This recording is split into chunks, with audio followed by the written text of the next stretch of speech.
Salam alaikum.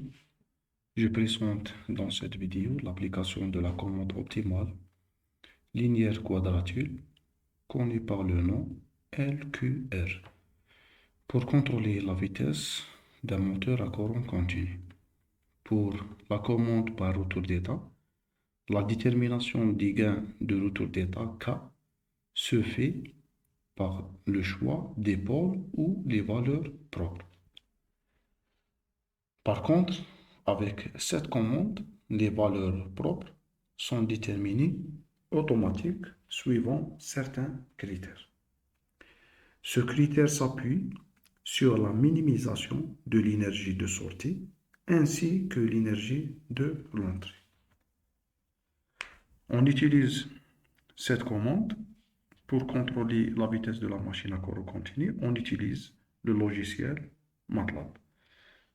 La détermination de gain par retour d'état K se fait par une instruction utilisée de MATLAB qui s'appelle LQR.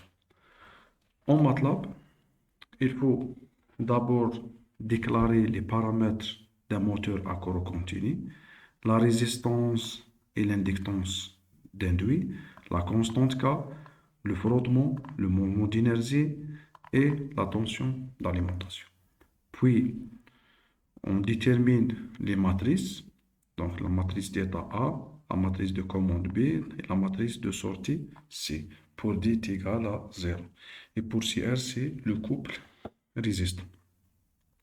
La commande LQR, donc on a besoin de la détermination de deux matrices, la matrice Q et la matrice R.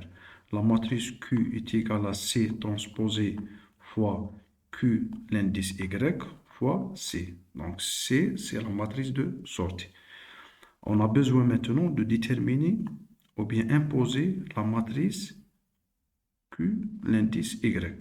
Donc c'est une matrice symétrique définie positive qui est égale à 1. Donc la sortie, c'est une vitesse de la machine à courant continu. On a uniquement une seule sortie.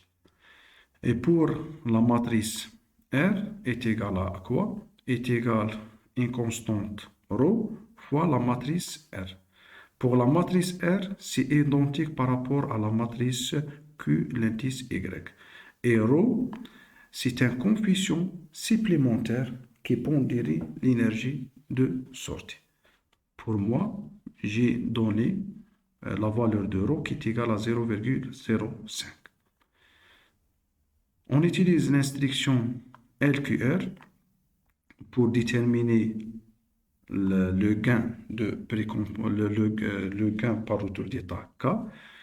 Donc, on a besoin aussi, lorsqu'on a K, de déterminer la matrice d'état en boucle fermée qui est égale à BK. Et pour améliorer les performances de fonctionnement de la machine à courant continu et pour éliminer l'erreur statique, on a besoin de la détermination de gain de précompensateur G en utilisant l'instruction place en MATLAB. On exécute ce programme. On a maintenant le gain de précompensateur G et on a aussi le gain par le gain de retour d'état. Si on utilise ces deux paramètres dans le modèle d'état de la machine à courant continu, on a donné une référence de vitesse qui est égale à 50 radians par seconde entre 0 et 5 secondes. À partir de t, ou bien à partir d'un temps qui est égal à 5 secondes, on utilise, ou bien on donne une vitesse de rotation qui est égale à 100 radians par seconde. On simule ce bloc. À la sortie, on utilise un oscilloscope. On constate clairement que la vitesse mesurée suit sa référence avec succès. Donc, on peut dire que la détermination de cette commande donne des meilleures performances pour contrôler la vitesse de la machine à courant continu. Merci pour votre attention.